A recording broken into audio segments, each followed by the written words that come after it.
দিছপুৰ সমষ্টিৰ সন্মানীয় বিধায়ক অতুল বৰা ডাঙৰীয়া, আমাৰ মাজত উপস্থিত অসম চৰকাৰৰ সামাজিক ন্যায় বিভাগৰ আয়ুক্ত সচিব বীৰেন্দ্ৰ মিত্তাল ডাঙৰীয়া আৰু কামৰূপ মহানগৰ জিলাৰ উপায়ুক্ত সুমিত চাটাৱন ডাঙৰীয়া।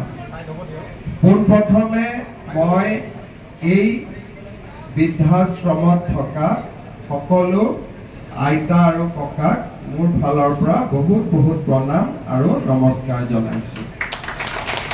আজি ৰাখী পূৰ্ণিমা আৰু এই ৰাখী পূৰ্ণিমাত সকলোৱে নিজৰ ভাইটিক বা ককায়েকক ৰাখী পিন্ধায় আৰু ভাইটি বা ককায়েকৰ দায়িত্ব হয় যাতে নিজৰ বায়েক বা ভনীয়েকক সকলো ধৰণৰ দুৰ্যোগৰ পৰা ৰক্ষা কৰে।